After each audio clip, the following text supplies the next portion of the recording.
இன்னைக்கு நம்ம பார்க்க போகிற தலைப்பு தோள்பட்ட வலி. தோள்பட்ட வலிக்கு பல காரணங்கள் இருக்குது. இருந்தாலும் முக்கியமான காரணம் வந்து பெரிய ஆர்த்தரைட்டிஸ் சொல்லுவாங்க, ஃப்ரோசன் ஷோல்டர்னு சொல்லுவாங்க, எல்லாரும் கேள்விப்பட்டிருப்பீங்க. அது இல்லாமல் நிறைய காரணங்கள் இருக்குது. ரொட்டேட்டர் கஃப் டியர், ப்ரோப்ராஸ்பைனல் ஸ்டென்டினைட்டிஸ், இது எல்லாமே நம்ம டிஃபரன்ஷியல் டயக்னோசிஸ் பண்ணோம். இன்ஜுரி டு போன், லிகமெண்ட்ஸ், சப்ஸ்டாரஸ், பர்சைட்டிஸு, அந்த மாதிரி நிறைய டைப் இருக்குது. ஸோ அதை பற்றி நம்ம டீட்டெயிலாக பார்க்கலாம். இப்போ ஃபஸ்ட்டு வந்து காமனஸ்ட் ப்ராப்ளம் வந்து சுப்ராஸ்பைனல் ஸ்டென்டினைட்டிஸ் சொல்லுவாங்க. லைட்டாக அந்த பெயின்ஃபுல் ஹார்ட் சிண்ட்ரம்னு சொல்லுவாங்க. லேசாக தோள்பட்டையே 30 டிகிரிக்கு மேலே தூக்கும்போது பெயின் ஆரம்பிச்சு 90 டிகிரி வரை வரும், அதுக்கப்புறம் குறைஞ்சிடும். அதான் பெயின்ஃபுல் ஹார்ட் சிண்ட்ரம் சொல்லுவாங்க. அது சுப்ராஸ்பைனல் ஸ்டென்டினைட்டிஸ் சொல்லுவாங்க.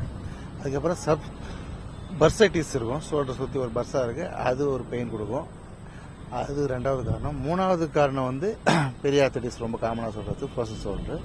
பெரிய ஆர்த்தரைட்டிஸ் ட்ரீட்மெண்ட் நம்ம பின்னாடி விளக்கமாக பார்ப்போம். அதுக்கப்புறம் வந்து ஃப்ராக்சர் டு ஷோல்டர், அதுக்கப்புறம் வந்து rotator cuff injury, muscle injury, strain, arthritis, இந்த மாதிரி பல காரணங்கள் தோள்பட்ட வலிக்கு இருக்குது. இருந்தாலும் இந்த பெரிய ஆர்த்தரைட்டிஸ் ஷோல்டர் தான் ரொம்ப மோஸ்ட் காமன். பெரிய ஆர்த்தரைட்டிஸ் ஃப்ரோசன் ஷோல்டர்னா என்னன்னாக்கா ஒன்றும் இல்லை, ஃபஸ்ட்டு ஜாக்கெட் போட கஷ்டமாக, ஷர்ட்டை போட கஷ்டமாக இருக்கும். அதான் ஸ்டேஜ் 1 சொல்லுவாங்க. ஷோல்டர் பெயின் லேசாக இருக்கும், போக போக அப்படியே பெயின் சைடு ஆகும். செகண்ட் ஸ்டேஜில் வந்து கையை தூக்கத்துக்கே கஷ்டமாக இருக்கும், மூமெண்ட்ஸ் ரொம்ப டைட் ஆகும். அது செகண்ட் ஸ்டேஜ். தேர்ட் ஸ்டேஜ் வந்து கை சுத்தமாக தூக்க முடியாது. இதுதான் பெரிய ஆர்த்தரைட்டிஸ் ஷோல்டர்னு சொல்லுவாங்க. ஸ்டேஜுக்கு ஏற்ற மாதிரி ட்ரீட்மெண்ட் மாறும். ஃபஸ்ட் ஸ்டேஜில் ஃபிசியோதெரப்பி எக்ஸசைஸ் பண்ணவே சரியாயிடும். செகண்ட் ஸ்டேஜில் சம்டைம்ஸ் இன்ட்ரா ஆர்டிகுலர் இன்ஜெக்ஷன் அந்த மாதிரி போட வேண்டியிருக்கும். தேர்ட் ஸ்டேஜில் மேனிப்புலேஷன் அண்ட் அனஸ்தீசியான்னு சொல்லுவாங்க. அந்த மாதிரி தோள்பட்ட வலிக்கு ட்ரீட்மெண்ட் வந்து டிஃப்ரெண்ட்டாக இருக்குது. ஸோ நம்ம according to the condition differential diagnosis பண்ணி எக்ஸ்ரே ஸ்கேன் எடுத்து அதுக்கு